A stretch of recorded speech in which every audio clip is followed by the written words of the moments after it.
Let's now invite Jim Gallant, negotiator with the Canadian Union of Postal Workers. Jim, good evening and thanks for your time here on CTV News Channel. Thanks for having us on. How many employees that you're aware of have been temporarily laid off, and when did this actually begin? It began last week, but numbers are anecdotal at this point. The union hasn't been made aware by the corporation of what's going on or how many people they're laying off. Individuals are getting back to us and telling us what's going on, but it's hit or miss. Okay, so you're saying that there have been no explanations that have been provided by Canada Post, and there were no initial warnings being given for these layoffs. That's correct. At a national level, they haven't told us anything. There's been the odd person that's talked to somebody in management that says something, but again, to be third-hand information. So there's there's nothing that's been told to the union, and indeed many of the people that have received layoff notices and people that have received records of employment don't know why they've received them. Now, while the Crown Corporation is reviewing this complaint, a complaint that the union has filed saying that this is an intimidation tactic, the Crown Corporation is also saying that they are not in any sort of violation of the labor code. What would you say to that?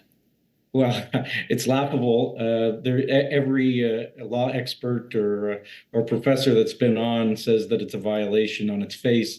Of course, they're going to say they haven't violated anything, but the proof's in the pudding. What's the advantage of telling people that they're laid off or giving them their record of employment?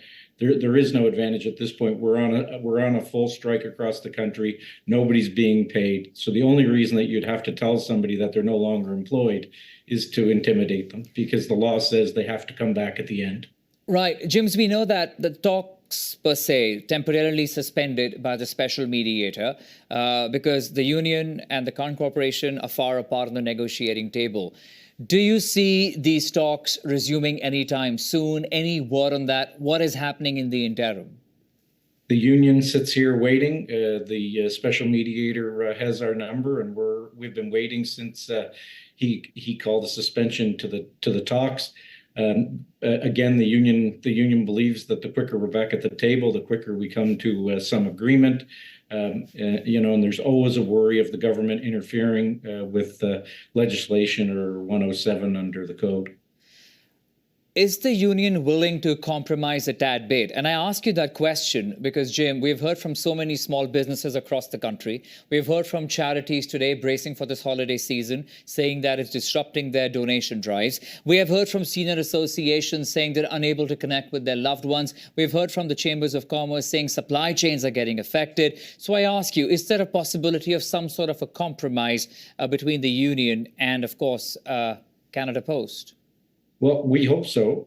It's a big problem if Canada Post is trying to make 8-hour-a-week jobs, and the minister is saying that they want to make good, stable jobs in the country. We feel for all those businesses and individuals across the country, but people have to remember also that all of us are without our pay for the last 2 weeks, and it's going to continue longer. So we're people that pay our taxes and shop at all those businesses. So it's going to hurt us. We have zero income. That's a big problem. Indeed. Jim Gallant, negotiator with Canadian Union of Postal Workers. Appreciate your time, Jim. Thank you for joining us tonight. Thank you very much.